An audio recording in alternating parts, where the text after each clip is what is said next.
गोटे घन जंगल रे गोटे डाहाणी रोला। सी बहुत भयंकर आउ शक्तिशाली डाहाणी थिला। सेही रास्ता दे आसी जाउथिबा लोकमानंकु निज शिकार करुथिला आ ताकू गोटे बरगछ पाखकु नै टाणिकी मारी खाई जाउथिला। गोटे दिन डाहाणी निज रूप बदलाई काठ काटिबा पई जंगल को गला। तेबे से देखिला जे गोटे बाटोई से रास्ता दे जाउछे। जानी पारुनी जे काठ मु नै कि जीवी केमिति एते ओजनिया हे गलानी। एटार भार एते आ मु रहिली एकुटिया। आउ जदि मो काठ गुड़ाक एठी छाड़ी देली ताहले मो काठ खराब हे जिवो। वर्षा ए काठ गुड़ाक खराब करदब।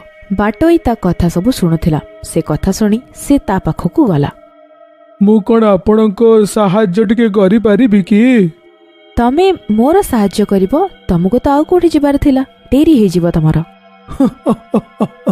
कहार सहाय्य करिले किए भी लेट हुए नहीं।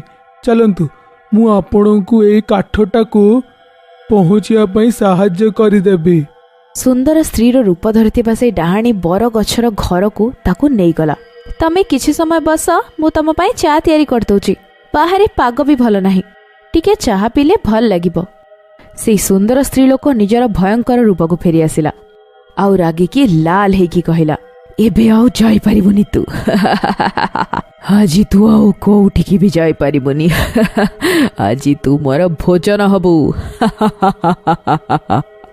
तापर से डाहाणी ताको मारिकी सेठी खाईगला। ता परदिन सकाळे से बाटोई रूप धारण करी पुणी थरे जंगल भितरे बुलुथिला। आउ गोटे बाटोई के आसुथिबार देखि से पादरे कंटा फुटिबार नाटक मध्य कला। हाय मो पादरे तो कंटा बाजी गला। मु एबे घर को केमिति जीबी? हाय राम केते कष्ट होची मते। एठी तो केही भी नाहंती जेमिति के मोर सहाय्य करि परिबो। चित्कार कथा शुणी बाटोईर नजर से स्त्री लोक उपरे पड़गला। केते रक्त बाहरुची। हाय ये कंटा मो पादरे केमिति फुटीगला। हाय राम केही तो मोर सहाय्य कर। कौन हैला आपनकू? आपण कांदुचंती काहे की? मो पादरे कंटा फुटी जाईची, जोथि पाए मु चाली पारुनी। आउ संध्या हेबाकु जाउची। आउ जदि मु घरे न पहुंचली एठिकार जीवजंतु मते खाई जिबे। चलंतु मु आपणको घरे पहुँचे कि आसीबी। आपण कोनसी अजणा लोकर सहाय्य काई करबाकु चाहुचंती? आमे गोटे मनीष बुझिले आ एटा हमर कर्तव्य जे आमे अलग मनीष को तांको कठिन समय रे तांकर सहाय्य करिबी। चलंतु मु आपणको आपण घर को छाड़ी देबी। अंधार भी हेलाणी, जल्दी चलंतु। चाचाबर रूप नहीं जाइथिबा से स्त्री लोक डाहाणी लोकटी कांधर सहायता नहीं चलीगला बरगछ को।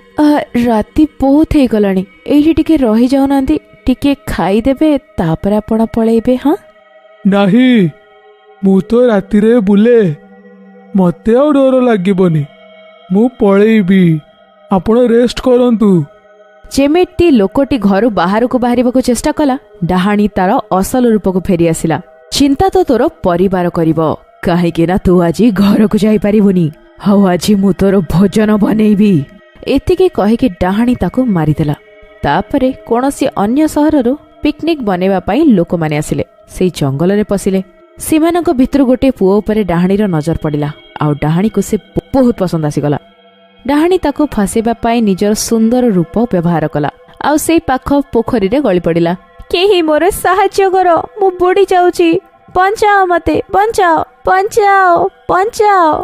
ता स्वर से पुओटी शुणीदेला। आउ ता पाखकु आसिकी ताको बंचेला। से पुओटी सुंदर रूप देखि मोहित होईगला। आउ सीए ता कथा काहेकि मानि नथांता। से पिलाटी बहुत टाइम जाए रहिला। आउ डाहाणीर प्रेम रे फसीगला।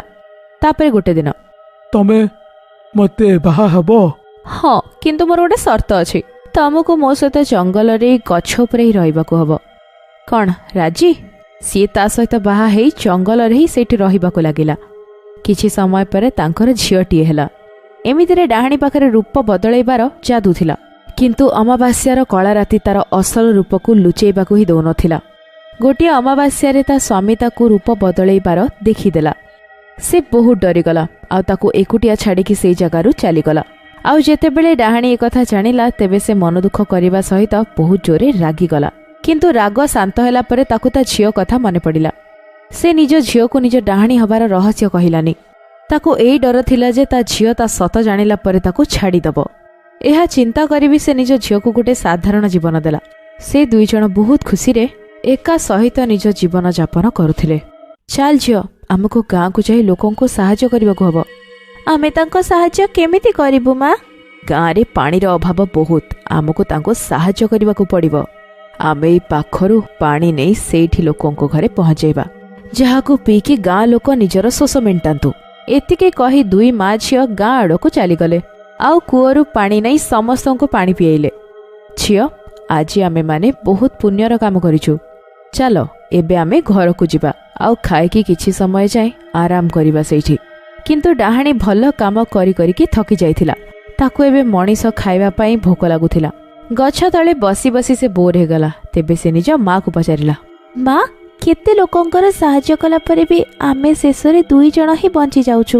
କ'ଣ ତମ ପାଖରେ କିଛି ସଲ୍ୟୁସନ୍ ଅଛି ଯେମିତି ଆମେ ଏ ବୋରିଂ ଲାଇଫ୍ରୁ ଟିକେ ମୁକ୍ତି ପାଇବା? ଝିଅ, ମୋତେ ଛୁଆବେଳୁ ହିଁ ଗେମ୍ ଖେଳିବାର ବହୁତ ସୌକ ଥିଲା ଆଉ ମୁଁ ଛୁଆବେଳୁ ହିଁ ଅଲଗା ଅଲଗା ପ୍ରକାର ଗେମ୍ ଖେଳୁଥିଲି। ନିଜ ସମୟରେ ସବୁବେଳେ ମୁଁ ସେ ଗେମ୍କୁ ଖେଳୁଥିଲି ବି। ସେତେବେଳେ ବହୁତ ମଜା ଆସୁଥିଲା।